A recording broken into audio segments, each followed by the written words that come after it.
नमस्कार, आप देख रहे हैं न्यूज वन इंडिया। मैं हूं आपके साथ राजेश कुमार। बुलेटिन की शुरुआत बड़ी खबर के साथ करेंगे। खबर लखनऊ से है, जहां बीजेपी महानगर अध्यक्ष आनंद द्विवेदी ने सीएम से मुलाकात की है। महानगर अध्यक्ष बनने के बाद पहली बार मुख्यमंत्री योगी आदित्यनाथ से उन्होंने ये मुलाकात की और मुख्यमंत्री को गुलदस्ता देकर उनका आशीर्वाद लिया। महानगर मीडिया प्रभारी प्रवीण गर्ग भी उनके साथ मौजूद रहे। तो आनंद द्विवेदी महानगर अध्यक्ष बनने के बाद पहली बार मुख्यमंत्री से मिलने पहुंचे।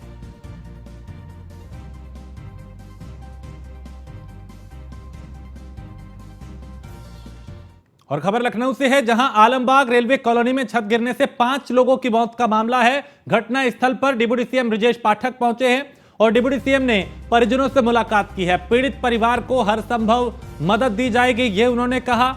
उत्तर प्रदेश सरकार पीड़ित परिवार के साथ है, ब्रजेश पाठक ने कहा।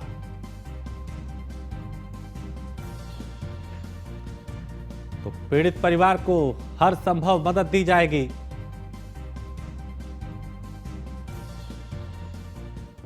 खबर लखनऊ से है, जहां बीते दिनों हुए एनकाउंटर पे special DG LO Prashant Kumar का बयान आया कि बहू बेटियों से बदसलूकी और पुलिस पर हमला करने वालों पर कार्रवाई की गई। पुलिस पर हमला करने, असला छीनकर भागने वालों पर कार्रवाई की गई है। पुलिस आत्मरक्षा में ही गोली चलाती है, प्रशांत कुमार ने कहा। और शाहजहांपुर में प्रोफेसर की हत्या करने वाला एक डकैत एनकाउंटर में मारा गया।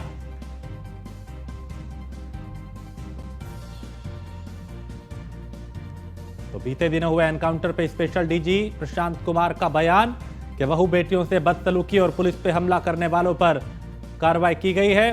पुलिस पर हमला करने, असला छीनकर भागने वालों पर कार्रवाई की गई। 2 लोग शामिल थे, एक आदमी गिरफ्तार हो गया है, दूसरा व्यक्ति मुठभेड़ में घायल भी हुआ है। पुलिस वालों पे जो ड्यूटी के दौरान अटैक करते हैं, उसकी गिरफ्तारी का भी प्रक्रिया वही है जो अमूमन सभी जगह पे समान अपराध होता है। लेकिन पुलिस पे अटैक किया जाना एक ये सामान्य घटना नहीं है। ऐसा वही करते हैं जो कि अपराधी ज़्यादा शातिर होते हैं और उन पे उसी तरह की धाराओं में अग्रिम कार्रवाई की जाती है। संवेदनशील जगहों पर, ऐसे जगहों पर जहाँ की इस तरह की घटनाओं की संभावना रहती है, विशेषकर स्कूल कॉलेजेस के आने जाने के रास्ते, वहाँ सीसीटीवी कवरेज करा रहे हैं और वहाँ 112 पीआरवी की गाड़ियाँ भी लगाई जा रही हैं। साथ ही साथ एंटी रोमियो जो सादे और वर्दी में ड्यूटियाँ लगाई जा रही हैं। अब धीरे धीरे जो हमारी अगले चरण में सीसीटीवी जो कवरेज होगा, उसमें हम लोग एआई बेस्ड इवैल्यूएशन भी करेंगे। और सपा नेता स्वामी प्रसाद मौर्य के सनातन पर दिए गए बयान समेत कई मुद्दों को लेकर न्यूज वन इंडिया ने बीजेपी सांसद रवि किशन से खास बात की। इस दौरान रवि किशन ने क्या कुछ कहा, उन्हें सुनते हैं।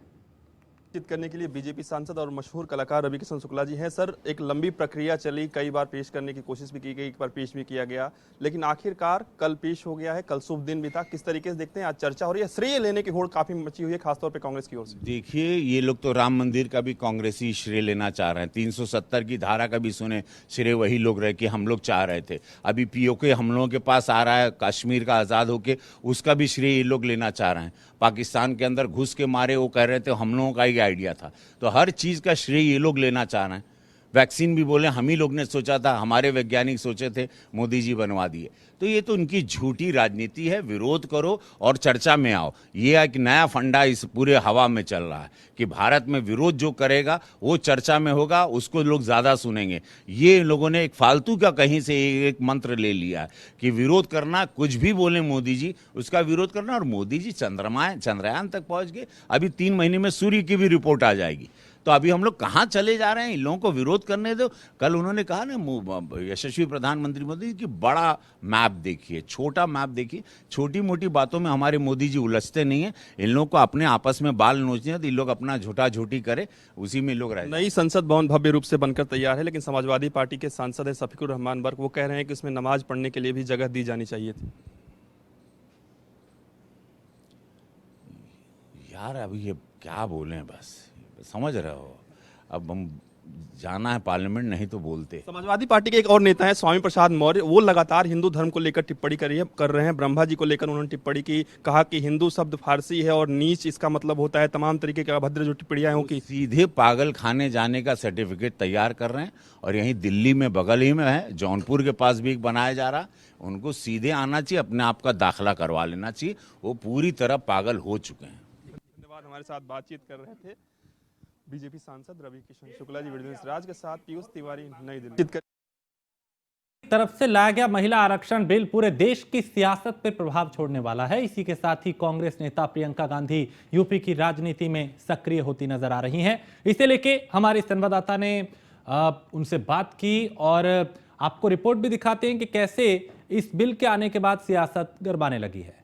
उत्तर प्रदेश के विधानसभा चुनाव में मिली कांग्रेस को करारी हार के बाद माना जा रहा था कि प्रियंका गांधी की उत्तर प्रदेश से सक्रियता कम हो गई थी, यानी कहीं ना कहीं प्रियंका गांधी इससे दूरी बना ली थी। यानी साफ था कि जिस तरीके से विधानसभा चुनाव में उनको जो सीटों का अंदाजा था वो सीटें उतनी नहीं मिल पाई थी, जिसके बाद से उन्होंने उत्तर प्रदेश से दूरी बना ली थी। यानी कि अब फिर से कयास लगाई जा रही कि उत्तर प्रदेश में एक बार फिर से प्रियंका गांधी सक्रिय होती नजर आ रही है। इसी तर्ज पे अगर बात की जाए तो कॉल हाउस जहां पर प्रियंका गांधी जब कभी लखनऊ आती थी वहां पर रहती थी, यानी कि अब उसकी साफ सफाई का भी काम शुरू हो चुका है। यानी कि ये वो कॉल हाउस है, हमारी तस्वीरों में देख सकते हैं कि जिस तरीके कॉल हाउस में यहाँ पर वो रहा करती हैं और जब कभी लखनऊ आती हैं तो निश्चित तौर पे यहीं से अपनी राजनीति का जो कारवां है वो चलती हैं। उसको लेकर के लगातार कयास लगाई जा रही थी कि पिछले एक साल से प्रियंका गांधी उत्तर प्रदेश की तरफ नहीं आई हैं तो उत्तर प्रदेश में कैसे लोकसभा के चुनाव लड़ेंगे। लेकिन कहीं ना कहीं एक बार फिर से यहाँ की साफ सफाई ये दर्शाती है कि किस तरीके से प्रियंका गांधी का उत्तर प्रदेश में आना होगा और उसके बाद से लोकसभा चुनाव को लेकर के जो सक्रियता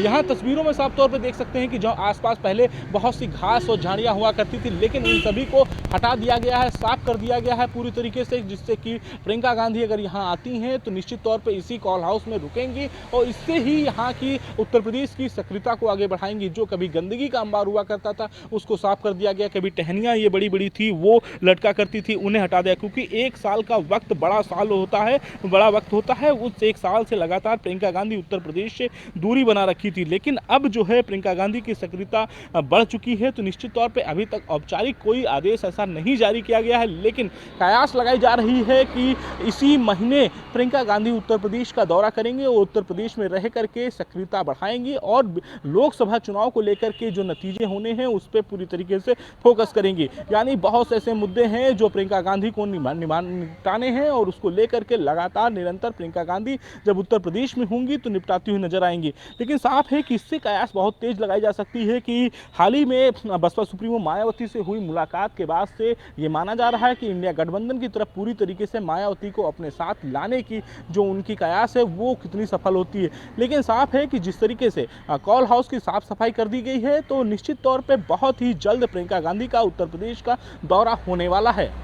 कैमरामैन राम के साथ मैं संदीप मिश्रा, न्यूज़ 1 इंडिया, लखनऊ। और खबर मथुरा से है, जहां श्री कृष्ण की नगरी पहुंचे हैं बागेश्वर धाम सरकार धीरेन्द्र कृष्ण शास्त्री और सप्तऋषि महोत्सव कार्यक्रम में वो शामिल हो सकते हैं। ब्रज के राजेंद्र दास महाराज समेत कई गणमान्य संत यहां मौजूद रहे।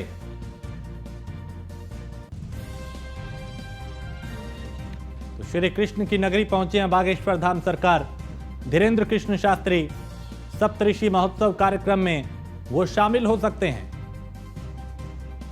और ब्रज के राजेंद्र दास महाराज समेत कई संत यहां मौजूद रहे। कनाडा के प्रधानमंत्री जस्टिन ट्रूडो को भारत का एक और मुंहतोड़ जवाब दिया गया है। कनाडा में रहने वाले लोगों और छात्रों के लिए यह बड़ी खबर है, जहां भारत सरकार ने कनाडा जाने और रहने वाले लोगों के लिए एडवाइजरी जारी कर दी है कि कनाडा में भारतीय नागरिकों और भारतीय छात्रों को भारत सरकार ने सलाह दी है कि कनाडा में बढ़ती भारत विरोधी गतिविधियों को लेकर अत्यधिक सावधानी बरतें। भारतीय उच्चायोग और वाणिज्य दूतावास कनाडाई अधिकारियों के संपर्क में हैं और भारतीय समुदाय की सुरक्षा और भलाई के लिए कनाडाई अधिकारियों के संपर्क में हैं। तो कनाडा में बिगड़ते सुरक्षा माहौल को देखते हुए सतर्क रहने की सलाह दी गई है। संसद भवन में गृह मंत्री अमित शाह और एनएसए डोभाल की भी बैठक हुई और पीयूष तिवारी हमारे संवाददाता इस खबर पे ज्यादा जानकारी के साथ। पीयूष, एक आतंकी की वजह से दोनों देशों के रिश्तों में खटास है और अब ये खटास बढ़ती जा रही है। क्या एडवाइजरी भारत सरकार की तरफ से कनाडा में रह रहे लोगों को दी गई है? बिल्कुल, अगर हम बात करें तो आपने देखा कि कनाडा के प्रधानमंत्री जस्टिन ट्रूडो की बात करें, उनकी ओर से जब एक बयान आता है कि जो खालिस्तानी आतंकी है हरदीप सिंह निज्जर, उसकी हत्या में भारत सरकार की एजेंसियों का हाथ है, ऐसा जब जस्टिन ट्रूडो आरोप लगाते हैं, इसके बाद कनाडा में मौजूद हमारे एक टॉप डिप्लोमेट को वहां से निष्कासित कर दिया जाता है। उसके बाद भारत सरकार सक्रिय होती है और कहीं ना कहीं जस्टिन ट्रूडो के इस पूरे आरोप को सिरे से नकारा जाता है, क्योंकि सीधे तौर पे जस्टिन ट्रूडो ने एक बेतुका, एक झूठा और एक अनर्गल जो बयानबाजी है वो कहीं ना कहीं की है और भारत पर पूरी तरीके से एक झूठा आरोप लगाया है। भारत सरकार और विदेश मंत्रालय पूरी तरीके से जस्टिन ट्रूडो के इस बयान को खारिज करता है और आपने देखा कि लगातार भारत सरकार इस पर नज़र बनाए हुए है कि किस तरीके से कनाडा को जवाब दिया जा सके, खासतौर पे झूठे आरोपों पर किस तरीके से जवाब दिया जा सके। उसके बाद जो कनाडा के जो अधिकारी हैं, जो टॉप डिप्लोमेट हैं, उनको बकायदा बुलाया जाता है विदेश मंत्रालय में और उनको भी कहीं ना कहीं उसी तर्ज पर एक तरीके से यूं कहें कि मुंहतोड़ जवाब कनाडा को दिया जाता है और कनाडा के भी टॉप डिप्लोमेट को यहां से निष्कासित किया जाता है। उसके बाद कनाडा के रुख में थोड़ी सी नरमी आती है, लेकिन भारत अपने नागरिकों की सुरक्षा के लिए प्रतिबद्ध है और लगातार आपने देखा कि आज प्रधानमंत्री नरेंद्र मोदी से सबसे पहले विदेश मंत्री एस जयशंकर की मुलाकात होती है और कई विषयों को लेकर चर्चा होती है। हालांकि आधिकारिक रूप से इस बैठक को लेकर अंदर क्या बातचीत हुई है ये जानकारी नहीं मिलती, लेकिन आज तड़के पहुंचते हैं अजीत डोभाल, राष्ट्रीय सुरक्षा सलाहकार, और गृह मंत्री अमित शाह से उनकी मुलाकात होती है। करीब 30 से 35 मिनट तक ये बैठक चलती है। हालांकि सोर्सेस के हवाले से जो जानकारी मिल रही है वो आंतरिक सुरक्षा पर भी कहीं ना कहीं चर्चा होती है। इसके साथ ही अगर हम बात करें तो विदेश मंत्रालय इस बैठक के तुरंत बाद एक एडवाइजरी जारी करता है और ये एडवाइजरी कनाडा में मौजूद जो भारतीय छात्र हैं उनके लिए जारी किया जाता है और सीधे तौर पे कहा जाता है कि भारतीय लोगों के लिए अभी वहाँ पे स्थितियाँ ठीक नहीं है, खासतौर पे उन इलाकों में जहाँ पे इस तरीके की घटनाएं हुई है या भारतीय समाज के लोगों को निशाना बनाया जा रहा है या यूं कहें कि उन पर टिप्पणियां की जा रही हैं। ऐसे में बकायदा एक पोर्टल जो है उसकी भी जानकारी दी गई है कि मदद पोर्टल पर जो स्टूडेंट वहां के हैं वो अगर उन्हें किसी भी तरीके से समस्या आती है तो वो इस पोर्टल के जरिए बता सकते हैं।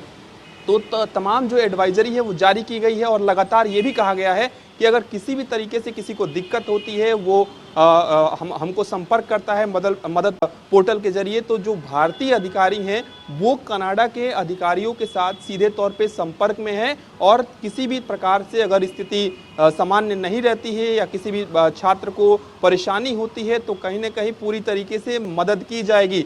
स्थितियां सामान्य करने के या यूं कहें कि रिश्तों को किस तरीके से बेहतर किया जाए इसके बारे में कनाडा और भारत दोनों ही सरकारें सोचेंगी। फिलहाल जो रिश्ते हैं वो कहीं ना कहीं जिस तरीके से बयानबाजी आ रही है, जिस तरीके से कहीं ना कहीं कनाडा का रुख है और भारत जिस तरीके से मुंहतोड़ जवाब दे रहा है, कहीं ना कहीं इतना आसान नहीं लगता है कि इतनी जल्द स्थितियां सामान्य होगी। और इसी कड़ी में कहीं ना कहीं भारत सरकार ने बाकायदा अपने छात्रों के लिए जो कनाडा में मौजूद हैं उनके लिए एक एडवाइजरी जारी की है। अब देखने वाली बात होगी कि कनाडा की ओर से क्या कुछ प्रतिक्रियाएं आती हैं। फिलहाल कनाडा के तमाम आरोपों को भारत ने सिरे से खारिज किया है, क्योंकि एक झूठा और अनर्गल आरोप कहीं ना कहीं कनाडा की ओर से लगाया गया था, कनाडा के प्रधानमंत्री की ओर से लगाया गया था। इसके साथ ही अगर हम बात करें तो भारत ये भी कह रहा है कि जो आतंकी है, जो खालिस्तानी है, उसको किस तरीके से कोई देश संरक्षण दे सकता है। तो निश्चित रूप से तमाम बातें भारत सरकार की ओर से कही गई है और एक तरीके से मुंहतोड़ जवाब भी दिया गया है। आपने देखा कि जब जो कनाडा के टॉप डिप्लोमेट है उनको कहीं ना कहीं निष्कासित किया गया, जब भारत के एक टॉप डिप्लोमेट को पहले कनाडा ने निष्कासित किया था, तो कहीं ना कहीं कनाडा के जो टॉप डिप्लोमेट है से जब मीडिया वालों ने सवाल पूछा तो उन्होंने मीडिया के मुंह पे एक तरीके से गाड़ी का दरवाजा बंद किया, तो एक गुस्से में भी वो नजर आए थे। तो निश्चित रूप से आप इस बात से अंदाजा लगाइए कि कनाडा का क्या रुख है और किस तरीके से अनर्गल बयानबाजी लगातार कनाडा की ओर से किया जा रहा है, कनाडा के अधिकारियों की ओर से किया जा रहा है, कनाडा के प्रधानमंत्री की ओर से किया जा रहा है। निश्चित रूप से भारत सरकार हर पहलू, हर बिंदु पर कहीं ना कहीं बातचीत कर रही है, अपने अधिकारियों से भी बातचीत कर रही है, अपने जो संबंधित उससे मंत्रालय है, विदेश मंत्रालय, उससे भी बातचीत हो रही है। और चूंकि गृह मंत्रालय भी इसलिए सक्रिय है कि कनाडा का असर किसी भी तरीके से भारत में ना पड़े, आंतरिक सुरक्षा पर ना पड़े, इसको लेकर भी एहतियातन जो है वो बैठक लगातार की जा रही है। गृह मंत्रालय भी पल पल की नजर बनाए हुए है, विदेश मंत्रालय लगातार कनाडा में जो लोग मौजूद हैं उनको किसी भी तरीके से परेशानी ना हो, उनको किसी भी तरीके से हिंसा का शिकार ना होना पड़े, किसी भी तरीके से उन्हें परेशानी ना हो, इस बात को लेकर सरकार जो है वो कवायद कर रही है। लगातार लोगों से संपर्क किया जा रहा है, पोर्टल लॉन्च किया गया है, पोर्टल पर बताया गया है कि इस पोर्टल पर आप लोग अपनी समस्याएं रख सकते हैं। तो निश्चित रूप से कनाडा और भारत के रिश्तों में थोड़ी बहुत खटास जो आई है, अब वो कब खत्म होती है ये देखने वाली बात होगी। फिलहाल एक एडवाइजरी जरूर कहीं ना कहीं सरकार की ओर से जारी की गई है। बहुत शुक्रिया पीयूष इस तमाम जानकारी के लिए। आगे बढ़ते हैं, लखनऊ से खबर है जहां यूपी बोर्ड, हाई स्कूल और इंटरमीडिएट बोर्ड के छात्रों को राहत मिली है। परीक्षा फॉर्म त्रुटि में हो सकेगा सुधार और ऑनलाइन हो सकेगा फॉर्म में सुधार, यानी अगर कोई गलती हो जाती है तो उसमें उसे सुधारा जा सकता है। एक विकल्प उसमें दिया गया है। माध्यमिक शिक्षा परिषद ने यह राहत दी है और वेबसाइट upmsp.edu.in पर सुधार किया जा सकता है। परीक्षा फॉर्म में त्रुटि में सुधार हो सकेगा, एक बड़ी राहत माध्यमिक शिक्षा परिषद ने दी है। और upmsp.edu.in पर उस गलती में सुधार किया जा सकता है। तो यूपी बोर्ड, हाई स्कूल और इंटरमीडिएट के छात्रों को एक बड़ी राहत है, जहां ऑनलाइन फॉर्म में सुधार हो सकेगा, यानी जो फॉर्म है उसमें सुधार किया जा सकता है। त्रुटि सुधार का इसमें विकल्प एक दिया गया है और माध्यमिक शिक्षा परिषद ने यह राहत दी है। तो वेबसाइट upmsp.edu.in पर यह सुधार किया जा सकता है। यूपी बोर्ड, हाई स्कूल और इंटरमीडिएट बोर्ड के छात्रों को यह बड़ी राहत है, जहां परीक्षा फॉर्म में त्रुटि में सुधार हो सकेगा और ऑनलाइन फॉर्म में सुधार किया जा सकता है, यानी अगर कोई गलती हो गई है तो उसे ठीक किया जा सकता है। और बाकायदा इसको लेकर एक विकल्प दिया गया है। तो माध्यमिक शिक्षा परिषद ने यह बड़ी राहत दी है।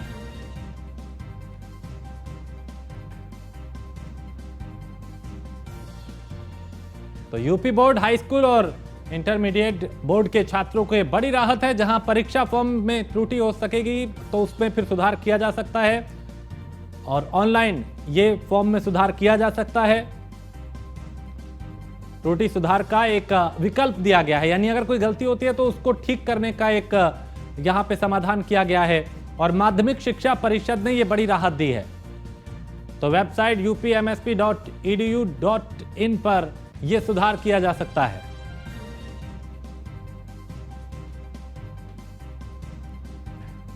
तो परीक्षा फॉर्म त्रुटि में सुधार हो सकेगा और ये एक बड़ी राहत है 10वीं और 12वीं के छात्रों को।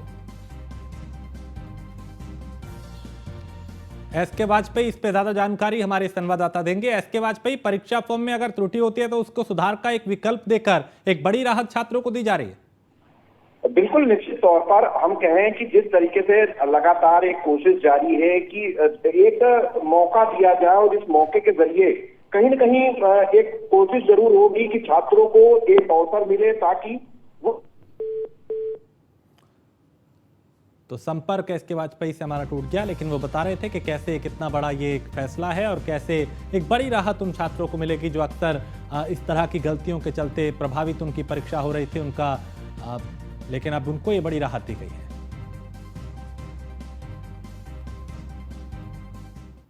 और अगली खबर लखनऊ से है, जहां लोकायुक्त की जांच समाप्त हो चुकी है। प्रमुख सचिव चिकित्सा शिक्षा आलोक कुमार पर यह जांच चल रही थी। एक हफ्ते पहले ही प्रमुख सचिव आलोक कुमार पर लोकायुक्त की जांच सुर्खियां बनी थी, यानी ये जांच जो है वो सुर्खियों में आई थी और एक हफ्ते में ही लोकायुक्त की तरफ से आलोक कुमार को क्लीन चिट मिल गई।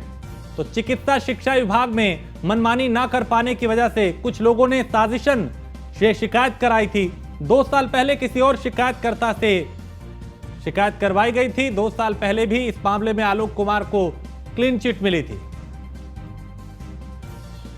तो ये बड़ी खबर, इस वक्त लोकायुक्त की जांच समाप्त हो चुकी है और प्रमुख सचिव चिकित्सा शिक्षा आलोक कुमार पर ये जांच चल रही थी, जिन्हें क्लीन चिट मिली है।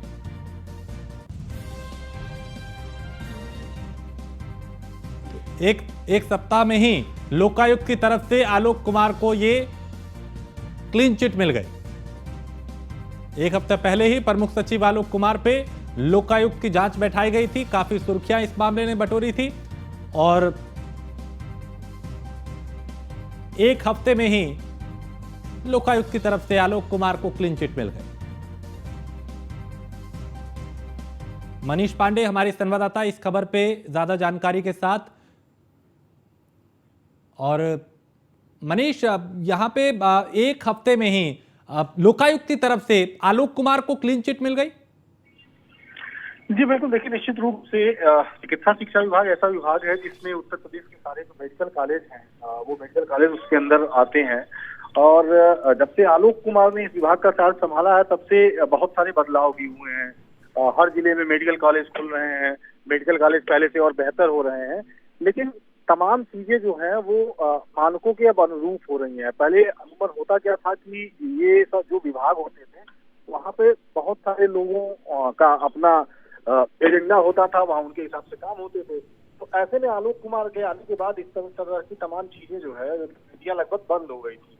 और उसके बाद अब एक हफ्ते पहले लगभग एक शिकायतकर्ता से एक शिकायत कराई गई जो कि 2 साल पहले ही खत्म हो चुकी है। यानी 2 साल पहले भी इस मामले में लोकायुक्त के यहाँ शिकायत हुई थी और लोकायुक्त कार्यालय ने बाकायदे इसमें जांच पड़ताल करने के बाद उसी मामले में आलोक कुमार को क्लीन चिट दी थी। लेकिन दोबारा फिर उसी शिकायत को दूसरे किसी शिकायतकर्ता से करवा के फिर इसमें जांच की शुरुआत करा दी गई थी। तो अब जब ये मामला लोकायुक्त कार्यालय को बताया गया, प्रमुख सचिव की तरफ से बताया गया, तो लोकायुक्त कार्यालय ने तत्काल ही इस जांच को बंद कर दिया, निरस्त कर दिया और सीधे सीधे एक लेटर जारी करके उन्हें बताया है कि जो आरोप आपके ऊपर लगाए गए थे वो जो परिवार आपके ऊपर दर्ज किया गया था वो गुण दोष के आधार पर उसे समाप्त किया जाता है। ठीक, बहुत शुक्रिया मनीष जी इस तमाम जानकारी के लिए। और इसी के साथ इस बुलेटिन में फिलहाल इतना ही। आप बने रहिए न्यूज़ वन इंडिया के साथ।